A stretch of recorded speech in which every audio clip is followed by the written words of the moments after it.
Hello to everyone, this is Ram. तो हमने start किया था वेक्टर चैप्टर को, जो कि आपके क्लास 11th का भी पोर्शन है, जो कि आपके नीट का भी फाउंडेशन वहीं से होता है। आपका आईआईटी हो या कोई भी एग्ज़ाम हो, इन सारे एग्ज़ाम के लिए हमने इस चैप्टर को स्टार्ट किया था।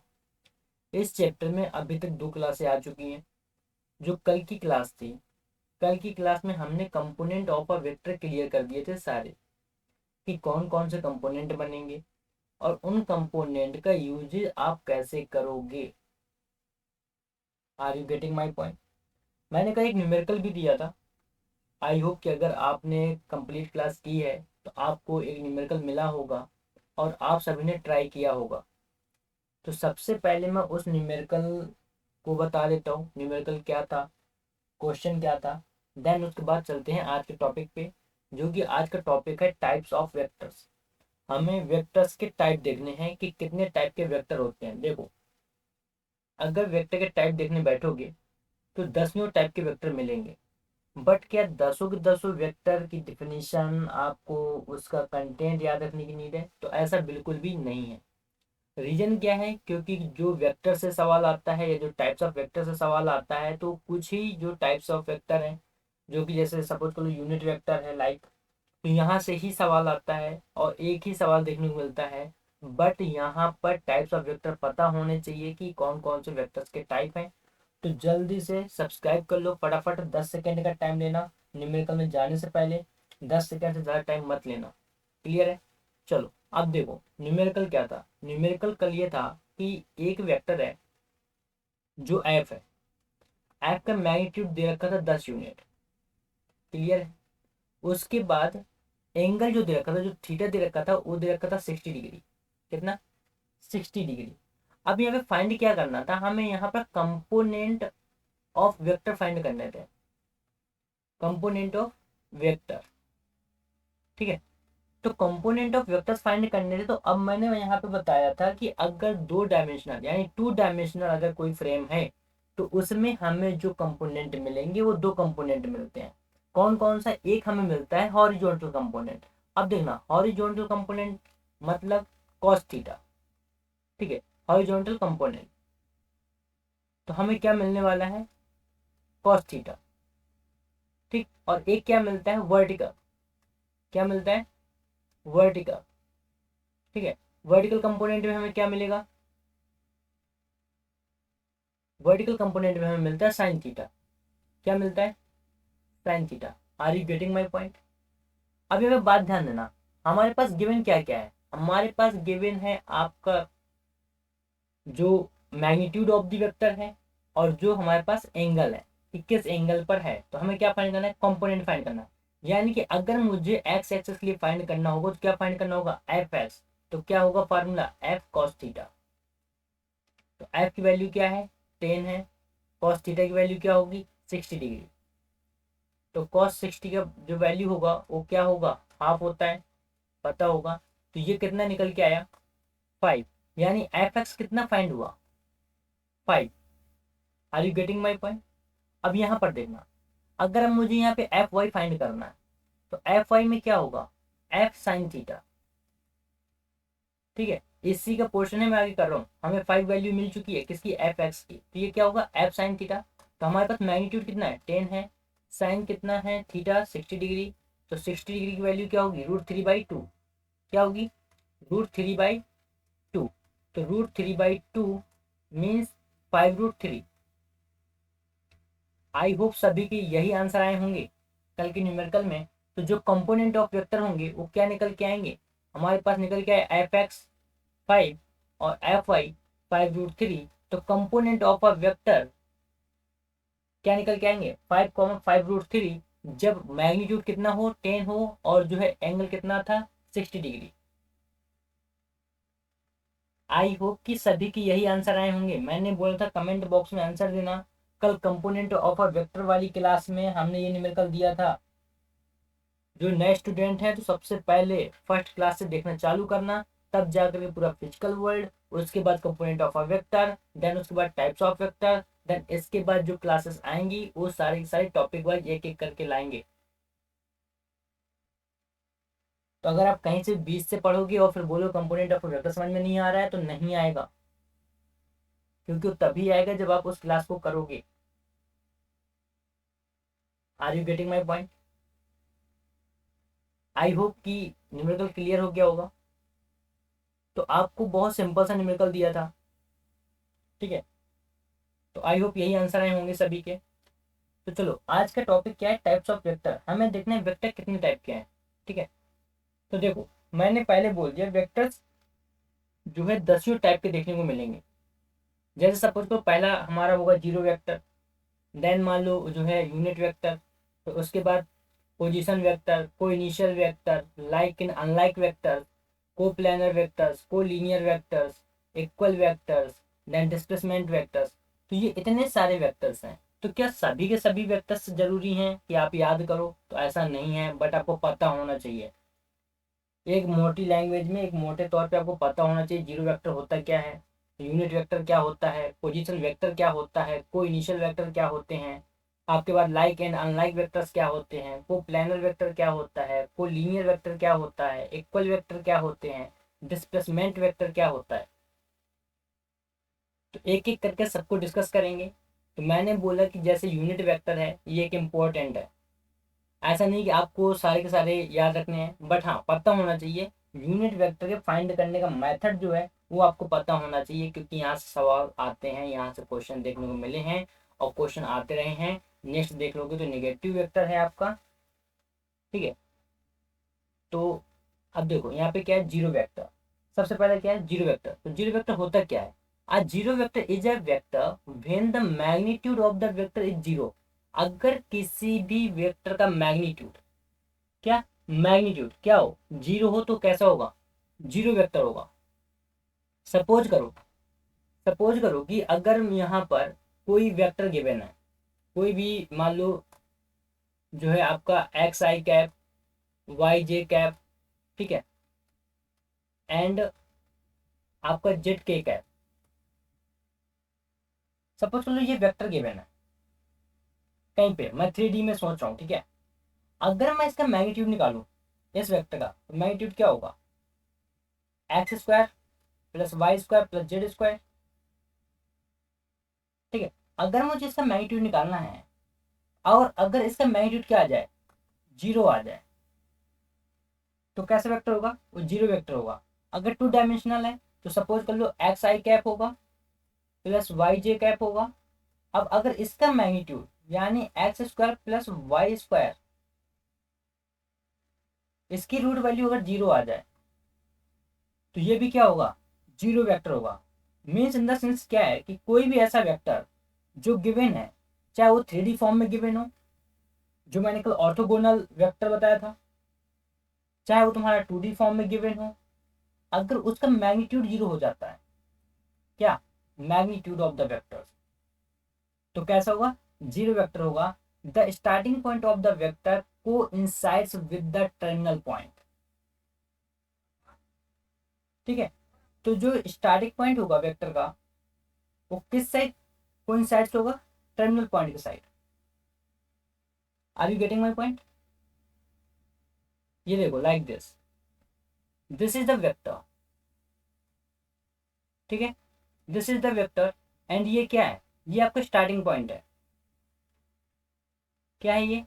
स्टार्टिंग पॉइंट है, ठीक है। तो जो कोइंसाइड्स किस साइड होगा? टर्मिनल पॉइंट की साइड होगा। Are you getting my point? अब देखो, अब बात आती है नेक्स्ट वेक्टर है आपका यूनिट वेक्टर। यूनिट वेक्टर में क्या है? A vector which has a magnitude of unit length is called a unit vector. तो मीन्स कुल मिलाकर के यहाँ पे कहने का बात ये है कि जो भी यूनिट वेक्टर होगा वो क्या होगा? Magnitude of unit length, magnitude of unit length. अगर सपोज करो कोई भी वेक्टर गिवन है, कुल मिलाकर बात को मेरी गौर समझना, कोई भी वेक्टर गिवन है, अगर सपोज कर लो यहाँ पे x i cap, y j cap and z k cap, ठीक है, ये वेक्टर गिवन है, हमें कह रहा है कि यूनिट वेक्टर फाइंड करो। तो हमें क्या करना है, पहले हम क्या करेंगे, ये जो भी वेक्टर है, अगर मान लो ये वेक्टर ए है, ये वेक्टर ए है, तो कुल मिला के हमें यहाँ करना है vector a upon magnitude of the vector. Is it clear? तो यहाँ vector a upon magnitude of the vector, ये जो फाइंड होगा, ये जो भी x y z a b c d जो भी फाइंड होगा, ये क्या होगा, यूनिट वेक्टर होगा। क्या होगा, यूनिट वेक्टर होगा। अगर मुझे इसका यूनिट वेक्टर बताना है, इसका यूनिट वेक्टर, तो मैं क्या करूंगा, मैं लिखूंगा x i cap plus y j cap plus z k cap upon या बाई रूट के अंदर x square plus Y square plus z square. Are you getting my point? तो that will be unit vector. Is it clear? तो आपको इस vector को ध्यान से क्लियर करना है। यूनिट वेक्टर से सवाल आए हैं, यूनिट वेक्टर से सवाल बोर्ड में तक आए हैं, बोर्ड आईआईटी आप कहीं भी देखेंगे, पीवाईक्यू जब मैं कराऊंगा ध्यान देना, मैं दिखाऊंगा वहां पर कि भाई यूनिट वेक्टर से सम आए हैं। इस बात को ध्यान देना। क्लियर है ये बात? ये बात क्लियर है? क्लियर है यूनिट वेक्टर? चलो, तो ये देखो, ये क्या है, यूनिट वेक्टर है। ठीक है, अब आता है पोजीशन वेक्टर। देखो पोजीशन वेक्टर क्या है, position vector simply denotes the position और location of a point in the 3 dimensional Cartesian system with respect to a reference origin. Means कुल मिलाकर कहने की बात यह है कि अगर कोई भी 3 डायमेंशनल कार्टेशियन सिस्टम है और वहां पर हमें अगर पोजीशन वेक्टर देखना है, तो पोजीशन वेक्टर का मतलब होगा कि रेफरेंस पॉइंट के रिस्पेक्ट में कोई वेक्टर किस डायरेक्शन में है, उसकी पोजीशन क्या है, उसकी लोकेशन क्या है। मीन्स कुल मिलाकर के ये देखना है पोजीशन और लोकेशन ऑफ अ पॉइंट किसके रिस्पेक्ट में देखना है, ओरिजिन के। किसके, ओरिजिन पॉइंट। अगर सपोज करो मैं बोल दूं कि भाई ये मेरा एक 3 डायमेंशनल सिस्टम है, क्या है, 3 डायमेंशनल सिस्टम है, ठीक है, क्योंकि 3 डायमेंशनल कार्टेशियन सिस्टम के अंदर हमें पोजीशन वेक्टर मिलेगा। ये एक्स एक्सेस होगी, क्या होगी, एक्स ये, वाई ये, z. Are you getting my point? अब अगर मान लो रेफरेंस पॉइंट कहाँ होगा, ये होगा ना, ओरिजिन तो यही है। अब इसके रिस्पेक्ट में कहीं भी हो सकता है, वो कहीं भी हो सकता है, उसकी लोकेशन यहाँ हो सकती है, उसकी लोकेशन यहाँ हो सकती है, उसकी लोकेशन यहाँ हो सकती है, यहाँ हो सकती है, कहीं भी हो सकता है। तो हमें पोजीशन वेक्टर देखने के लिए देखना क्या है, पोजीशन और लोकेशन ऑफ अ पॉइंट कि 3 डायमेंशनल कार्टेशियन सिस्टम के अंदर कहां पर उसका पोजीशन है, कहां पर उसका लोकेशन है। Are you getting my point? किसके रिस्पेक्ट में देखना है, ओरिजिन पॉइंट, ये जो रेफरेंस पॉइंट है इसके रिस्पेक्ट में देखना है। इज इट क्लियर और नॉट? Is it clear? देखो डायग्राम, ये क्या है, ये 3D कार्टेशियन सिस्टम, 3 डायमेंशनल है ये। अब देखो यहां पर क्या है, अब उसने क्या किया, मान लो इस एक्सेस को, ये रेफरेंस पॉइंट के रिस्पेक्ट में इसे उसने एक्स एक्सेस मान लिया, इसे उसने वाई मान लिया, इसे उसने जेड मान लिया। ठीक है, तो अब इसके रिस्पेक्ट में जो आपका पोजीशन वेक्टर है वो कहाँ है, ये रहा, जो वेक्टर आ रहा है, तो उसकी पोजीशन, उसकी लोकेशन कहां पर होगी, at the point of P.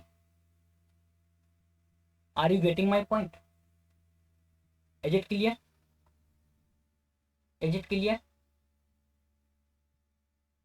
अब देखो, अब बात आती है को इनिशियल वेक्टर्स की।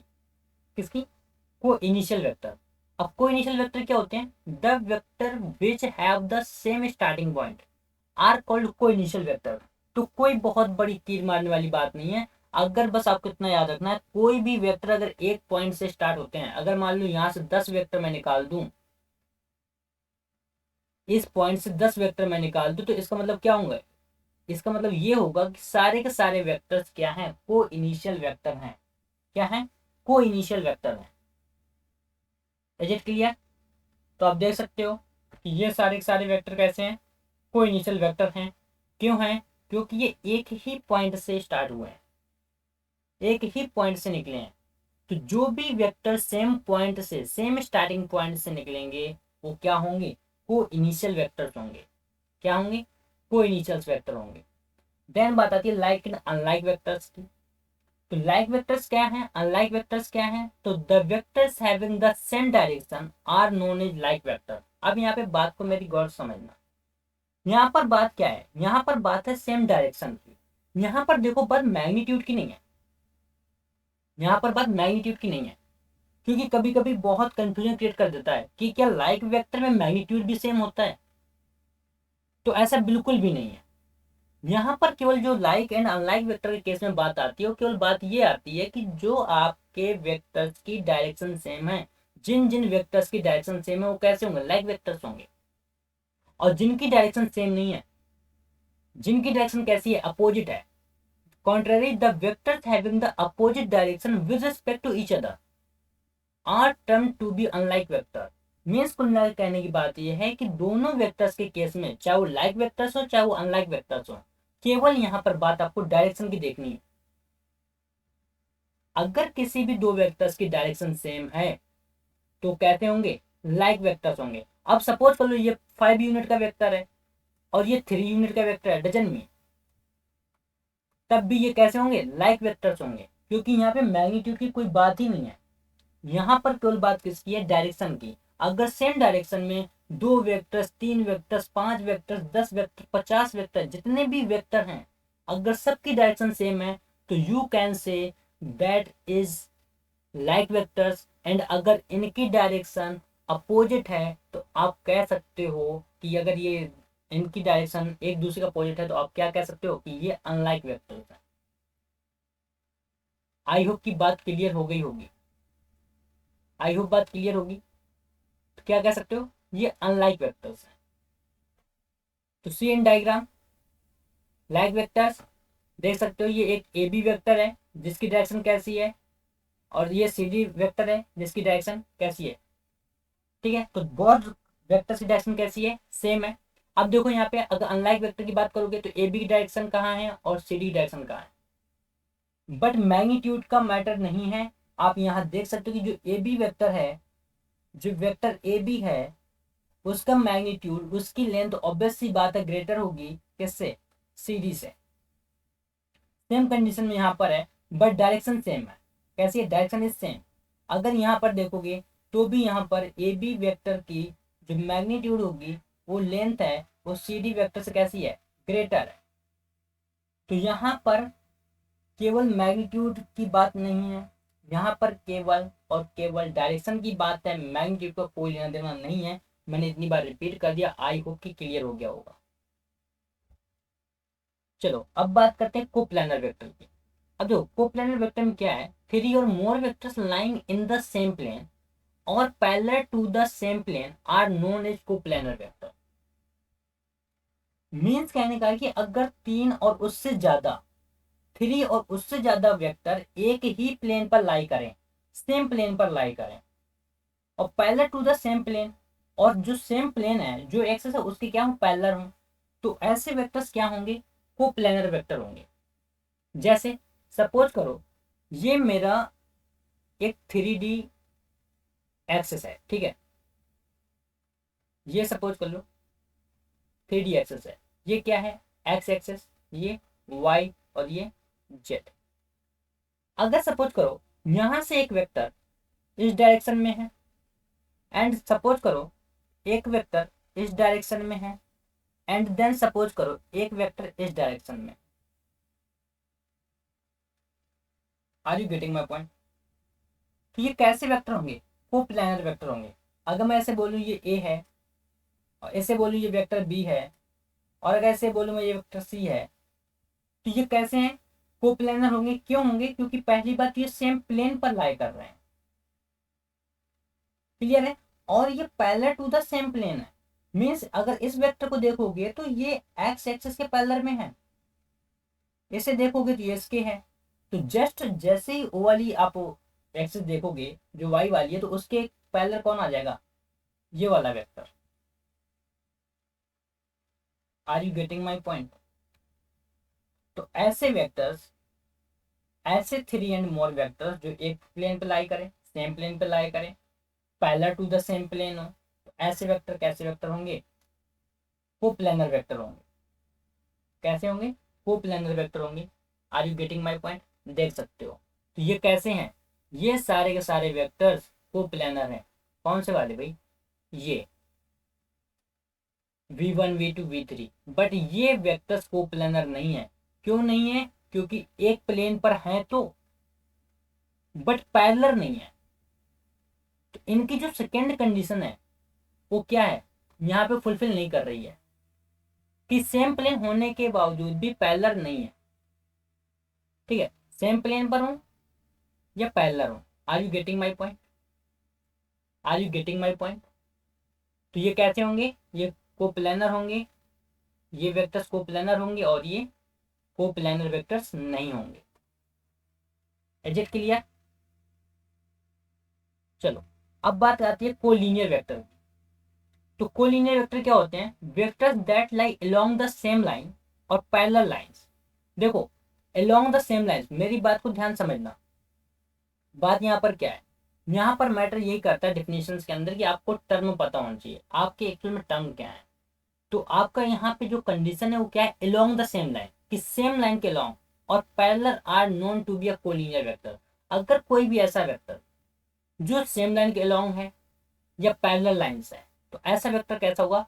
कोलिनियर वेक्टर होगा। और there are also known as parallel vectors. तो चाहे पैरेलल वेक्टर्स पूछे आपसे, चाहे कोलिनियर वेक्टर्स पूछे, बहुत इज सेम। क्लियर है? तो यहाँ पर देख सकते हो ये कैसे हैं? ये आपके कोलिनियर वेक्टर हैं, ये आपके पैरेलल वेक्टर हैं। Are you getting my point? Are you getting my point? Clear है? चलो, अब बात आती है इक्वल वेक्टर की। अब देखो, इक्वल वेक्टर क्या होते हैं? टू और more vectors are said to be equal.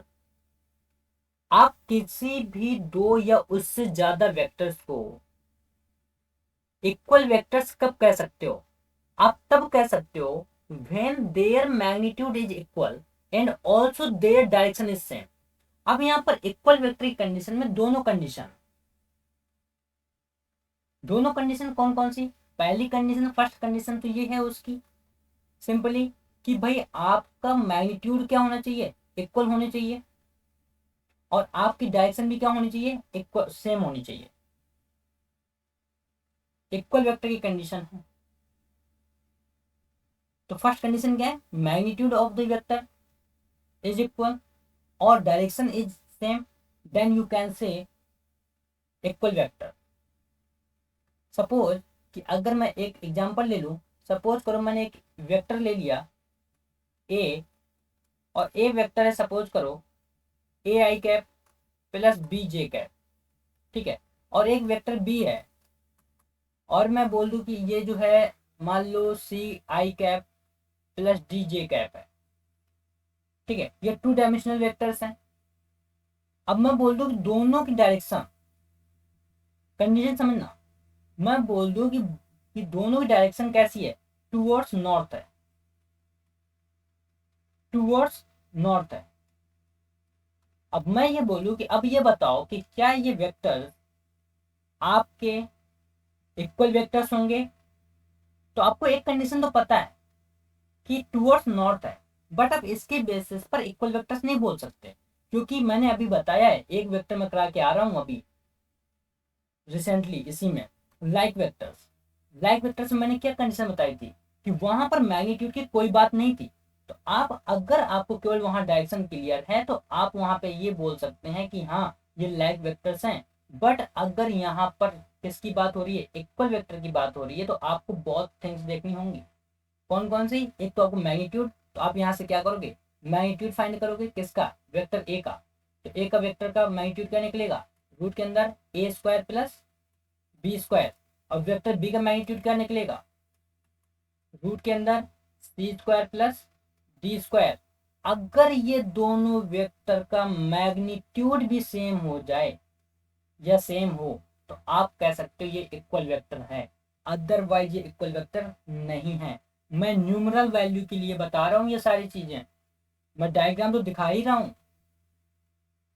कि कौन से इक्वल वेक्टर होंगे, कौन से लाइक होंगे, कौन से अनलाइक होंगे, कौन से कोलिनियर हैं, कौन से कोप्लानर हैं, कौन से कोइनिशियल हैं, कौन सा यूनिट वेक्टर होगा। सारे वेक्टर्स के मैंने डायग्राम दिखाए हैं, बट वो आपसे डायग्राम नहीं पूछने वाला, वो आपसे सीधे वेक्टर्स देगा, आपको इसी फॉर्म में देगा वो। अगर उसे यहाँ से क्वेश्चन पूछना होगा इक्वल वेक्टर से कि बताओ भाई ये वेक्टर ए है, ये वेक्टर बी है, कि ये क्या दोनों इनकी डायरेक्शन टूवर्ड्स नॉर्थ है, टूवर्ड्स साउथ है, टूवर्ड्स नॉर्थ ईस्ट है, साउथ ईस्ट है, साउथ वेस्ट है, यानी उसने डायरेक्शन दे दी, आपको दो वेक्टर दे दिए, आपको मैग्नीट्यूड नहीं दिया गया। Are you getting my point? तो आपको वहां पर क्या बताना है, अगर इक्वल वेक्टर बताना है तो आपको वहां पे क्या फाइंड करना होगा, मैग्नीट्यूड। और मैग्नीट्यूड फाइंड करने के बाद क्या देखना होगा, उनका कि मैग्नीट्यूड इक्वल है या नहीं है। अगर मैग्नीट्यूड इक्वल है और डायरेक्शन सेम है तो आंख बंद करके बोल देना कि दैट्स इज इक्वल वेक्टर। अगर मैग्नीट्यूड की वहां कोई बात नहीं है, केवल डायरेक्शन की बात है, अगर डायरेक्शन सेम है तो बोल देना लाइक वेक्टर्स, अगर डायरेक्शन सेम नहीं है तो बोल देना unlike vector. Are you getting my point? Is it clear? Is it clear? अगर इनमें थोड़ी सी भी दिक्कत समझ में आ रही है तो आप जाकर कंपोनेंट ऑफ अ वेक्टर वाली क्लास देख लें, मैंने कल समझाया है कि ये कंपोनेंट कैसे निकलते हैं, प्रीवियस क्लास में ही मैंने कराया है। इस वजह से बोल रहा हूँ कि जो पहली क्लास है वहां से देख के आएंगे अगर मेरी क्लास, तो आपको फिजिक्स में प्रॉब्लम नहीं होगी। तो ये क्या है भाई, ये आपके इक्वल वेक्टर है।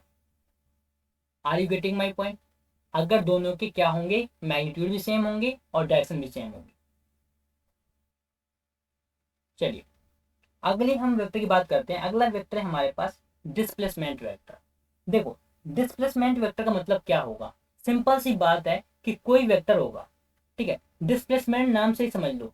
डिस्प्लेसमेंट वेक्टर को ज्यादा याद करने की नीड नहीं है। सपोज करो कोई वेक्टर है, ठीक है, अगर मान लो कोई वेक्टर अपनी किसी पोजीशन पर है, मान लो ऐसी पोजीशन पर है, ठीक, और वो क्या करे कि अपने इस पॉइंट से हल्का सा कहीं इस साइड या सपोज करो इस साइड कहीं डिस्प्लेस हो जाए, क्या हो जाए, डिस्प्लेस हो जाए, बस वो डिस्प्लेसमेंट वेक्टर होगा। Are you getting my point? Are you getting my point? सीधी सी बात क्या है, कोई भी वेक्टर है अपनी इनिशियल कंडीशन से अगर वो डिस्प्लेस हो जाए तो क्या कहलाएगा, डिस्प्लेसमेंट वेक्टर। सी है, तो ये क्या है भाई, डिस्प्लेसमेंट वेक्टर। सिंपली आपको डायग्राम में दिख रहा होगा। इज इट क्लियर और नॉट? इज इट क्लियर और नॉट? क्लियर है क्या ये बात? चलिए,